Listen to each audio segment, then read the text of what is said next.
Tonight we'll be going over pirateering in the Caribbean. After my speech, the class will have a better understanding of life of pirates in the Caribbean. Pirates in the Caribbean paved the way for what pirateering is seen as today, as well as depicted in media and movies.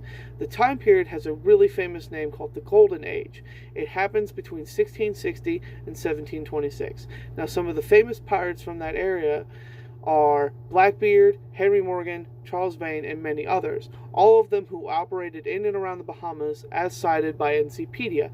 Now, the effects that it had on First World trade is it caused chaos in the trade with the looting and destruction of trade ships from First World countries in the Caribbean, and the sea battles that followed in the Caribbean made it even worse for the people there and the trading. With the pirates ravaging the trade routes, it made getting supplies to the cities in the Bahamas that much harder, making prices higher and the living expectation down. Now, how the pirateering affected the Caribbean is pirateering as a whole had a massive effect in the area. It caused major changes in the trade routes and how cities and ships were protected.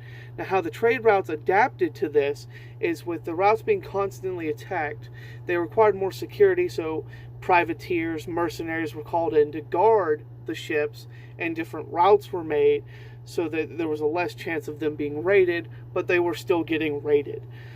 Now, with the endless battles and wars there, the region itself saw countless sea battles, land battles for cities and territory gain, and it led to many deaths of the pirates and those who opposed them. Many of those battles were fought around Nassau, as Nassau was sought as the Pirates' Republic. This is where the pirates' head area was, as it says in the history of Nassau. There were many other battles fought in the area, in and throughout the Caribbean, but none as heavy and bloody as the fighting to keep Nassau the Pirates' Republic. Now, the impact the fighting had is it caused much death and destruction in many of the cities and areas around the Caribbean. This led to much uprooting and rebuilding, which set the region back. Now, how piracy changed that area and what it is today is when the Golden Age ended, that way of piracy is pretty much gone. But we still have a different act of piracy today.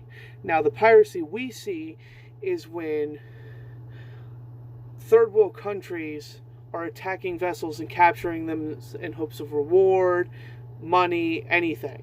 Whatever they can so they can survive in that third world country. Now, Somalia is a prime example of this, as they've been active on and off with it since 2008, says the New York Times. Now, piracy has fallen off the map due to it is not a suitable way to obtain money. It is too much of a risk, regardless of the freedom and riches it gives. And the branding of being a pirate alone now isolates you from the world. So in conclusion, pirates in the Caribbean changed the way pirateering has been seen. The ways they were doing it is the most depicted way we see in today's world, with Pirates of the Caribbean, Assassin's Creed Black Flag, anything like that.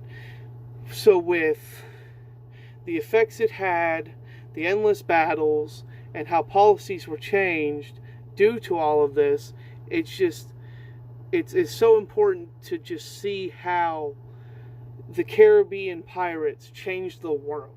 So pirateering as a whole made a major impact on the seas and how the seas are today and how security is and everything. They completely changed the ways of the sea, and it's just awesome to see how much has changed from then to now.